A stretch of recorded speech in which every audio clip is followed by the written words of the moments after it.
Hello viewers, human source is the most important resource in any organization, and productivity to a large extent depends upon the willingness of human resources to put in effort to achieve organizational goals. The film on motivation deals with the concept and theories of motivation as well as the techniques of motivating employees. The part 1 of the film on motivation deals with the concept and part 2 deals with theories of motivation. Then part 3 deals with the techniques which can be used to arouse and sustain the motivational level of employees. Let us see the first part of the film on motivation. Well, good morning participants. Today the topic which I am likely to deal with is motivation, which is very crucial from the point of view of management. Now, if we look to any organization or any institution or any institution is nothing but a collection of people, isn't it? Who constitute organization or institution is the people who work in a particular organization or institution. So when we say it's a collection of people, these people work in coordination.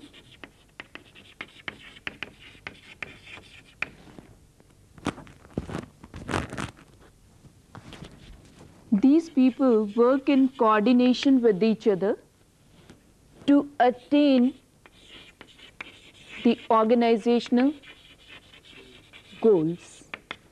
So what is more important in any organization is the organizational goals which have been set by the organization, and it is the people who make it realistic, or these are the people who attain the organizational goals. So if we look to the people, that means the human resource which is available in any organization is the most important and the most crucial resource as far as the management is concerned, because it is very easy to manage material, but it is very difficult to manage the people. The people are the most complex resource in any organization. So from that point of view, people, they vary in their behavior, right? No two people exhibit the same kind of behavior. They just differ from each other, and thereby their level of commitment in the organization also vary. And if their level of commitment varies in the institution, their productivity also varies. And it is the task of the management to impel or encourage or derive its workforce so that the workforce is able to attain the organizational goals. From that point of view, when we say motivation, we are mainly concerned with the question, why do people behave in a particular manner,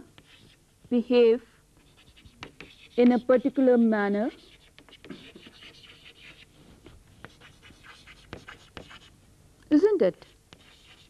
So what is the cause behind a particular behavior, or what is the reason which is leading people to behave in a particular manner?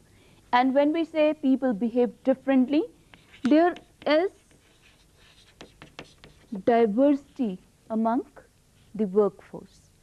So the study of motivation enables you to understand the behavior of people, that is, why do they behave as they do, right? And from the managerial point of view, it becomes important that we develop an understanding of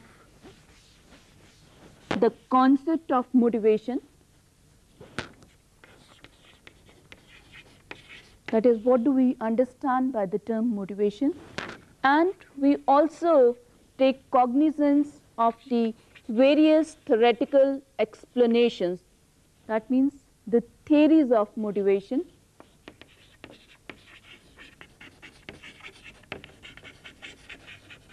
And when we take cognizance of various theories of motivation, they will lead to evolving techniques for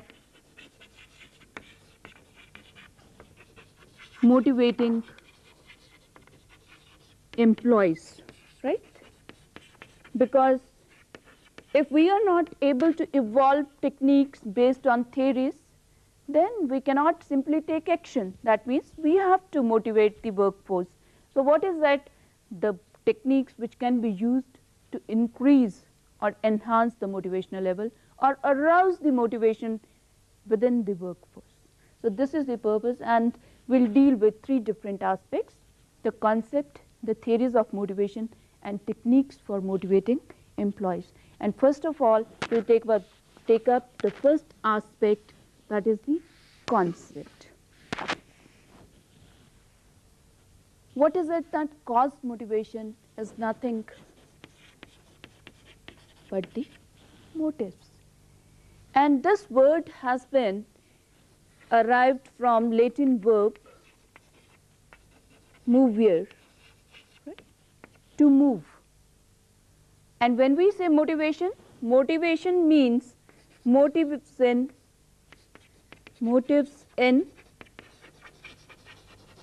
action. And motives are nothing but, rightly said, these are the concepts you have developed over the years. These are the cognitive structures which exist within the mind of an individual, and these also are the effects, that means the attitudes of the individual, the value system of the individual, etc. So this broadly can be referred to as internal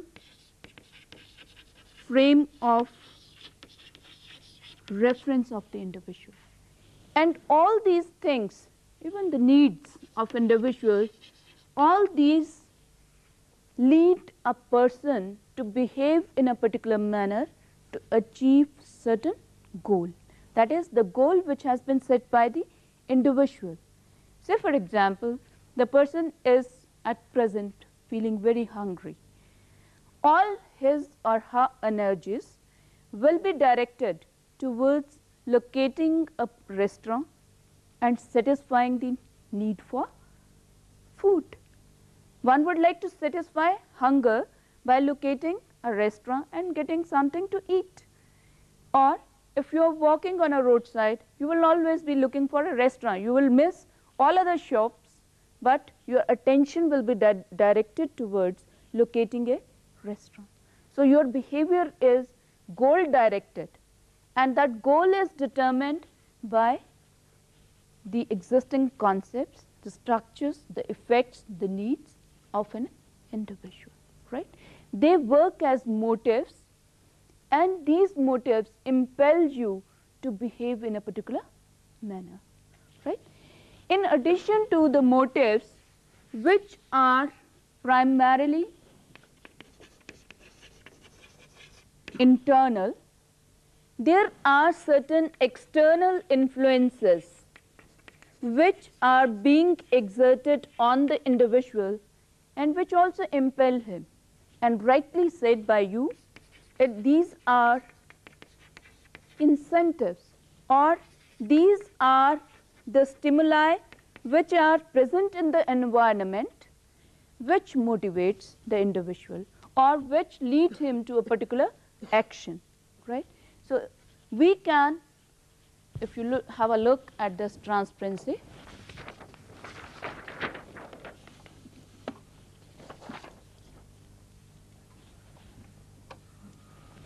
this is that any individual has internal motives or needs.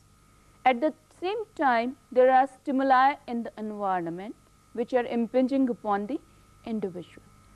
Both these determine the kind of response the individual will make to the situation, right. It is not only the internal needs, internal value system or attitudes which determine your response, but it is the situation also which may be rewarding to you, that also determines your response to a particular situation.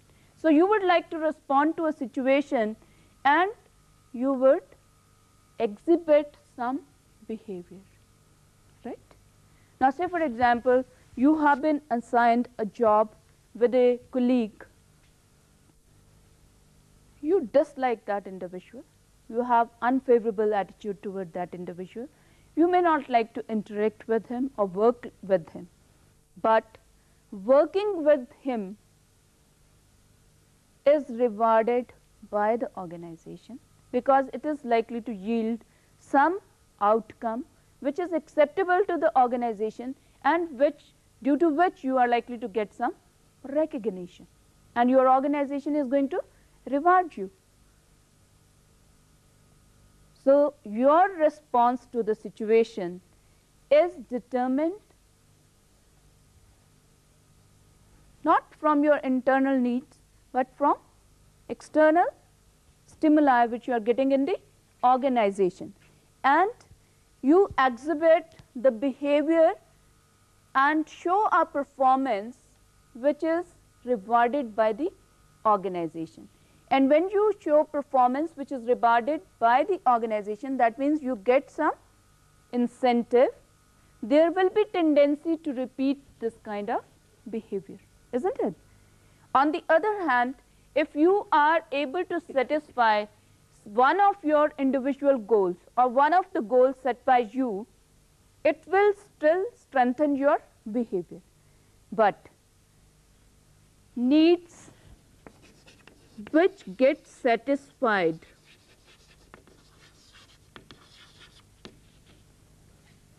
they no longer motivate the individual, right? Or the needs which have certain blocks, there are certain blocks that you cannot reach the goal, you cannot satisfy the need, even that blockage can lead to reduction of intensity of the need or need in a particular individual, and the person will not be motivated to exhibit behavior because it's his response or his satisfaction of the need is blocked. So, the intensity of the need will decline, right. So, when we say motivation, it is always goal directed, it is process, and it has certain cause which is leading to a particular outcome. In nutshell, we can say that motivation is nothing but willingness to expend effort to achieve goals set by an individual, because individual is here more important. Unless and until there is some congruence between the individual goals and the organizational goals, right?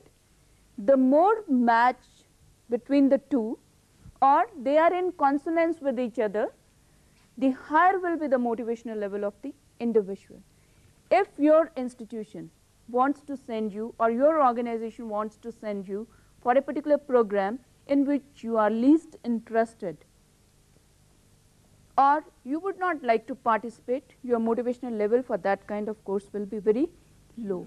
But in case you are also wishing to participate in that particular program and your organization also sends you, sponsors you for that particular program, and when you come back it is related to your professional development, then both the organizational goal as well as the individual goals, they are satisfied or they are achieved and there will be higher level of motivation. So, the match between the individual goals and organizational goals is essential.